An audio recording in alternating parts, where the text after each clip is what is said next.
បាទជំរាបសួរពុកម៉ែបងប្អូនទាំងអស់គ្នាបាទថ្ងៃនេះមកបូមទឹកដាក់ស្រែបងប្អូនបាទបូមពីម្ខាងដាក់ម្ខាងគឺសារតែយើងព្រោះវាទឹកច្រើនបងប្អូនបាទទឹកច្រើនចឹងទៅយើងត្រូវតែបូមប្រខាស់កំប៉ុងនេះតូចយើងបងប្អូនមកទឹក2បានដាក់ធំបូមពីខាងនោះឃើញអសសឯនោះកន្លែងវាខូចច្រើនណាបងប្អូនណាកន្លែងសនោះសខូចតែតើបូមវាប្រខាស់ឲ្យវាដុះ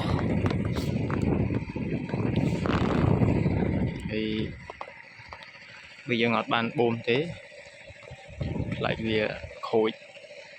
ចឹងហើយយើងយកពូជមកដាក់ព្រោះថែមហើយបូមវាប្រខាស់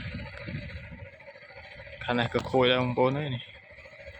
អាកន្លែងសនោះសិតតែខូចគឺមិនទេស្រែឆ្នាំនេះអ្នកធ្វើត្រូវអ្នកធ្វើមិនត្រូវខូចភាគច្រើនបាទបូមវាពីក្នុងស្រែនោះយកដាក់ខាងនេះចាំឲ្យវាដុះជ្រងច្រាងសិនចាំយើងបញ្ចូលទឹកវាវិញដោយសារថាតាមគៀនទឹកច្រើនអញ្ចឹងមានអ្នកខូចច្រើនដែរណាឆ្នាំនេះអ្នកធ្វើតិនអ្នកមិនតិនខូចដូចតែគ្នាដែរបងប្អូនបាទបើសិនថាយើងបូមហើយភ្លៀងមកទឹកច្រើនទៀតនេះតាមយថាកម្មហើយមានតែវិធីមួយទៅគឺដកជួសបាទចិត្តខាយបាទខាយហើយជា2ថ្ងៃហ្នឹងมันខាំសិនតូចយើងបូមអត់បានច្រើនដូចកំប៉ុងធំនេះយើងដាក់ពូយ៉នបូមកំប៉ុងតូចបូមងាយខាស់ទេមកទៅ2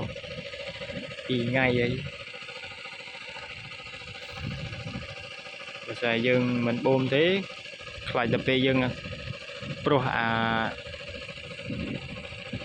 ទៅព្រោះថ្មីដែលយើងព្រោះថែមហើយវាអត់ដោះអញ្ចឹងហើយយើងត្រូវតែបូមចេញតែមេឃបាញ់និយាយបងប្អូនអើយ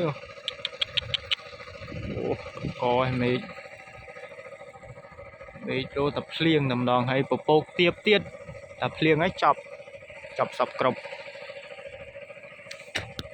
ដឹងថាលិចហើយយើងឈប់បូមព្រោះអីទុកជួសកន្លែងតាណានេះយើងដកបោះទឹកកម្លាំងដែរបងប្អូនបាទអូកម្លាំងដែរបាទ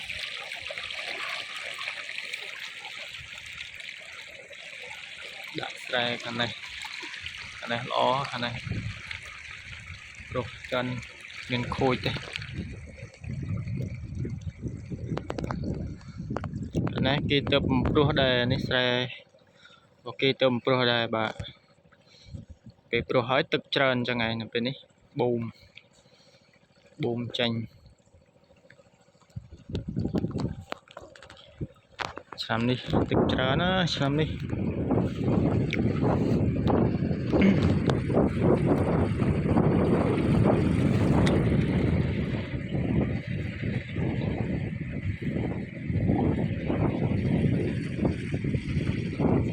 ទេសភាពស្អាតមែនទែនទេសភាពបែបស្រុកស្រែបងប្អូនអើយហ្នឹងហើយក្លឹបនៅស្រុកស្រែឃើញទេសភាពស្អាតទេសភាពបែបស្រុកស្រែបងប្អូនបាទ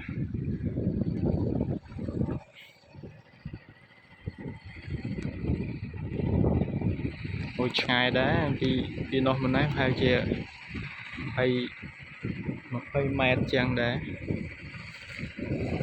30ម៉ែត្រ